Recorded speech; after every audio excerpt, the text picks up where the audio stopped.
Good morning, Philippines. Good afternoon, Winnipeg. Narito tayo ngayon sa tahanan ng mga kusinero na siyang matutungan nyo para magluto ng lechon sauce.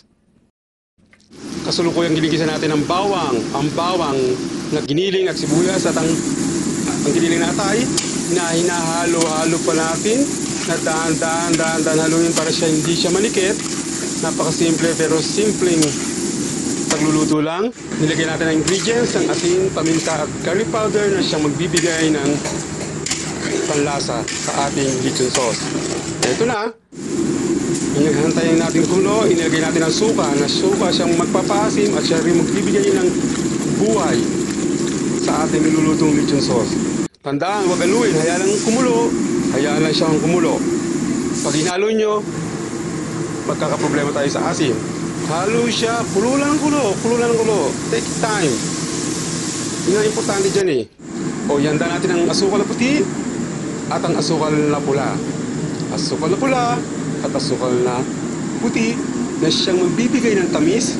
Ito na, sinasalin ko na ang asukal na puti. Yan, dahan-dahan. Baka sumubo, oops. Para siyang bulkan, kita nyo naman. O, at binagyan ko na siya ng breadcrumbs na siyang magbibigay ng lapot na naaayon sa inyo.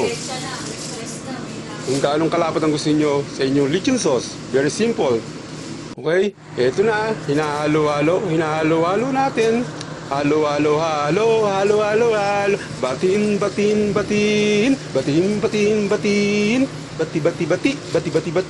Oops. Dahan-dahan. Baka sumubo. Ito na po tayo. Oops. Yung isang kawali natin kumukulo na. Napaka-isang nagmumukhang ito pa ang second na kawali na kumukulo na dalawang kawang ating napaglutuang lechon. Ito na, oops. Ito na bito ang bawang na magbibigay ng amoy at aroma sa ating lechon sauce. Ready na to. Pwede nang hanguin.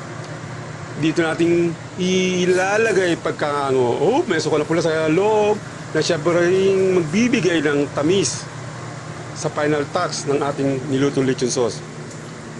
Sana makakuha ng konting araw, nailipat na natin sa malaking pot na ready to go. At nailagay natin bisang bawang na siya magbibigay ng amoy at pang-akit sa mga customer ng Bueno Brothers Supermarket. Of course, okay, go.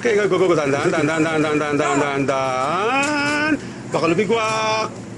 Okay, thank you sa ating mga manonood. Ito na ang final touch, of course. Uy, ito pinakamasarap sa lechon sauce at ang lechong manok. Okay. Nothing is sexier than a man who can cook. Are you believe? Thank you very much, Winnipeg and